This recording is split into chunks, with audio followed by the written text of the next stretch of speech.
Hola chicos, estudiantes de filosofía. Espero se encuentren muy bien el día de hoy.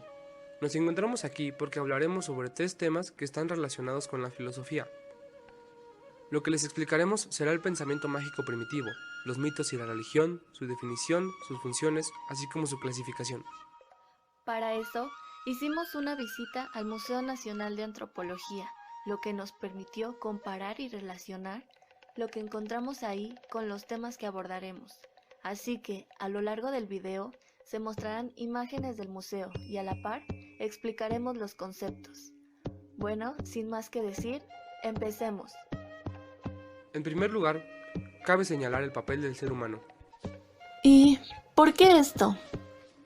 Es importante porque el ser humano actúa primordialmente en función de sus pensamientos. Su comportamiento es regido en gran medida por sus emociones, llámese amor, agresión, miedo, etc.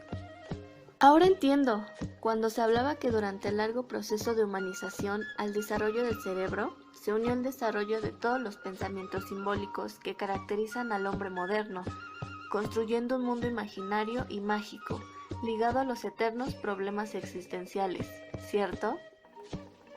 Así es, desde los Australopithecus afarensis, que en este caso en el museo pudimos observar al homínido más antiguo del que se tiene registro, un Australopithecus de género femenino con el nombre de Lucy y que es considerada como la abuela de la humanidad.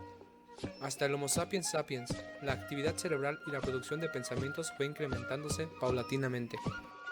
Inclusive, podríamos decir que la observación de inesperados desastres naturales, terremotos, tormentas, etc., debieron provocar pensamientos de miedo en nuestros ancestros.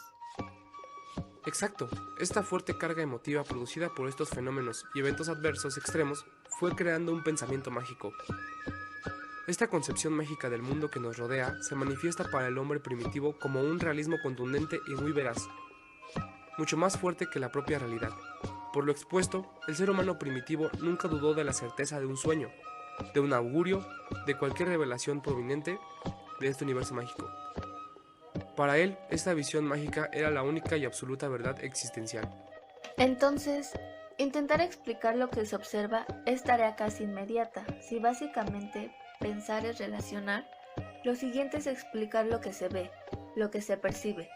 Los primeros intentos de explicación, aún antes del desarrollo del lenguaje, deben haber estado sustentados por el miedo, ¿verdad? A decir verdad, el primitivo estaba sujeto a permanentes peligros, actuaba instintivamente huyendo, atacando o agrupándose con sus semejantes. Los primeros pensamientos fueron una estrategia de defensa, pero la curiosidad pudo más que el miedo y comenzó a indagar sobre el mundo que le rodeaba. El miedo producido ante los fenómenos naturales fue creando un pensamiento mágico. El primer intento de la explicación para estos fenómenos que producían miedo y a su vez incertidumbre fue la naturaleza mágica. Pero, ¿por qué se le llama pensamiento mágico? Esto es porque este tipo de pensamiento es una forma de razonar basada en supuestos informales, erróneos o no justificados, y, frecuentemente, sobrenaturales. Básicamente, consiste en atribuir un efecto a un suceso determinado, sin existir una relación de causa y efecto comprobable entre ellos. Por ejemplo, para un hombre primitivo, el sol era algo incomprensible, pues solo percibía su luz y su calor, pero no sabía por qué o para qué estaba ahí. Y con esto, probablemente fue generando un sentimiento de reverencia hasta culminar en la veneración. Poco a poco, el ser humano fue asociando los pensamientos de temor, abandono, protección y respeto, y lentamente se generó un pensamiento mágico de apoyo. Pues bien, hasta aquí hemos hablado sobre el pensamiento mágico primitivo, pero para tener más claridad, como ya hemos mencionado, debemos hablar más específico de los mitos. Respecto a ello, ¿nos podrías decir qué son los mitos? Los mitos son el parteaguas del asunto, ya que al transmitirse de generación en generación, el mito responde a una particular forma de ver el mundo y de explicar los fenómenos que en él existen. A diferencia de la ciencia, el mito da explicaciones hasta cierto punto fantásticas, donde los hechos son absurdos, se dan soluciones irreales y aparecen personajes fabulosos. Han existido desde siempre, pero su función ha evolucionado a lo largo de la historia, cambiando personajes, escenarios o argumentos a medida que las necesidades de la sociedad iban cambiando. Claro, como lo fue en la fase o etapa preclásica, en donde las sociedades experimentaron una serie de cambios graduales y el contacto que existió desde tiempos muy antiguos con otros grupos fue uno de los factores que permitieron que las costumbres e ideas se enriquecieran y se hicieran más complejas. Así es, pues el hombre fue tomando poco a poco el mando de los asuntos de la comunidad. Un ejemplo de ello es el chamanismo, el cual estuvo presente desde tiempos tempranos, así como el juego de pelota. Estos ejemplos bien podrían relacionarse con la clasificación de mitos etiológicos, ya que estos van más enfocados hacia la explicación de situaciones políticas, religiosas y sociales. Es entonces cuando se habla que en las sociedades antiguas los mitos tienen un marcado carácter político-religioso, puesto que servían para muchas cosas, desde explicar normas y comportamientos admitidos dentro de las polis ciudad como normas sociales acerca de la práctica religiosa o bien del cómo se tiene que fundar una nueva ciudad.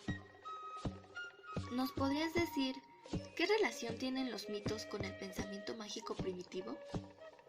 Pues bien, los mitos son un producto del pensamiento mágico primitivo, ya que, como se mencionó antes, el hombre primitivo, al no saber el porqué de lo que lo rodeaba, intentaba darle una explicación a estos fenómenos.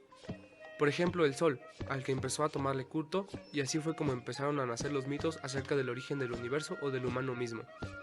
También cabría mencionar a la religión, ya que la llegamos a considerar como el encuentro con Dios, entendido como la realidad trascendente y salvífica. Entonces, ¿esta concepción permite que nuestra cotidianidad lo entendamos como una trascendencia que va más allá de los humanos? Sí, algo así. Lo que sucede es que la religión ha ejercido influencia en la vida económica y ha transformado el curso de las naciones culturalmente hablando. Relacionándolo con el museo, nos podemos dar cuenta que en cada una de las culturas mesoamericanas existen diversos dioses, los cuales representan más que nada fenómenos de la naturaleza. Estos dioses se han estudiado a través del tiempo en códices. Algunos ejemplos de las deidades son el dios del fuego de la cultura teotihuacana llamado Huehueteotl, el dios de las tormentas igual de la cultura teotihuacana. En cuanto a la cultura mexica, en el museo se encontraron muchos dioses, por ejemplo, Chihuacuatl Quilastli, diosa madre que simboliza el poder femenino de la naturaleza, Tlaloc, dios de la lluvia, incluso tenían un dios del pulque llamado Ometochtli. También está el dios de la muerte de la cultura olmeca. Finalmente, no podemos olvidar a Quetzalcóatl, la serpiente emplumada, el cual se encuentra entre las deidades de no solo una cultura. ¿Existen subdivisiones en la religión? Por supuesto, se subdivide en monoteístas, que se basan en la creencia de un solo Dios, que es el creador del universo. Politeístas, los cuales creen en la existencia de varios dioses organizados jerárquicamente. Dualistas, que son aquellos que creen en dos divinidades que son opuestos, uno bueno y el otro demoníaco. Por su contraparte, se encuentran los no teístas, que rechazan la existencia de divinidades creadoras del todo, y por último, el panteísmo, que es la creencia de que el universo y la naturaleza con Dios son equivalentes. ¡Wow! Es increíble todo esto. Considero que es muy importante conocer parte de nuestra historia, viéndola desde un punto de vista filosófico. Pienso lo mismo que tú, y espero que a ustedes que están viendo nuestro video les haya gustado y principalmente hayan resuelto alguna duda y aprendido. Así que esto es todo por hoy, chicos. Nos vemos hasta la próxima. ¡Hasta luego!